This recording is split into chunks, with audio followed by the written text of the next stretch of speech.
The President raised the issue during the last cabinet retreat in Naivasha, where we were all in attendance.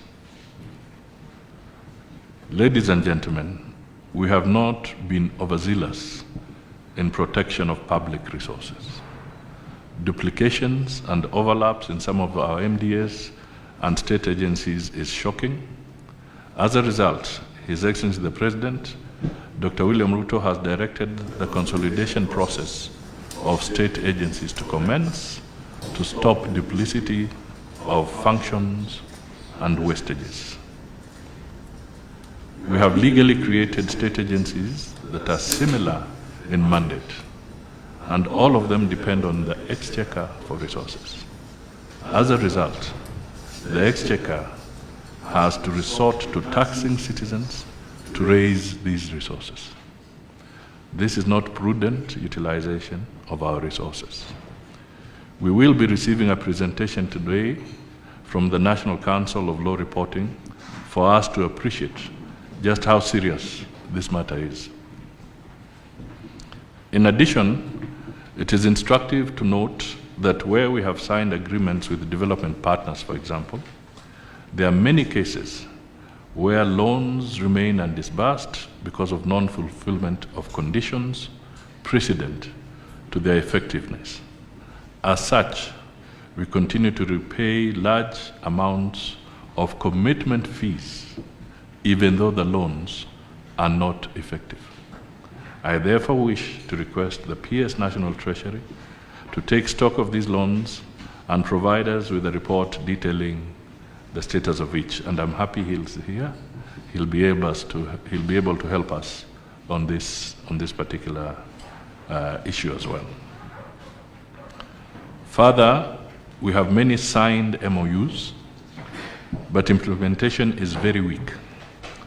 And in some cases, the MOU just remain that, MOUs, without any follow-up.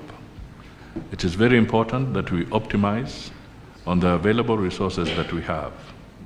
Through the presentation by the State Department of Foreign Affairs today, and the PS Abraham Singoi is here, we also expect all ministries to start taking the necessary follow-ups and report progress in our next NDIC meeting. This again is so important because some of these MOUs are also linked to the Treasury issue, and they are there. I'm sure I can only say we'll wait to hear as they present where we stand on these issues. Ladies and gentlemen, the agenda before you is clear.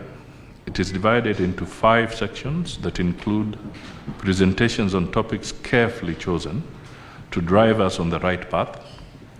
Please keep the presentations short and to the point.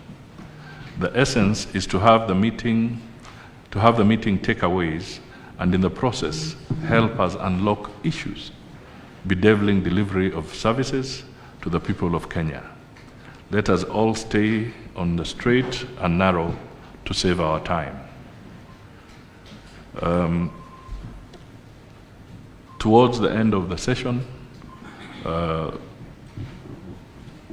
this conversation also seems to coincide with the release of the EACC report, their survey and all that. The headlines are fairly scary today. So somewhere along the line, I think it will be important, because you are the principal secretaries, key drivers in this process of running government. It will be important that we address ourselves briefly to those issues. In conclusion, the people of Kenya wield the sovereign power, and we, the leaders, exercise delegated power. The responsibility bestowed upon us, therefore, is heavy, and it behoves us to deliver services that will enable all our people to enjoy economic and social prosperity. Before I hand over to the first presenters, It's only this week again that the President convened a meeting of all the state agencies at State House.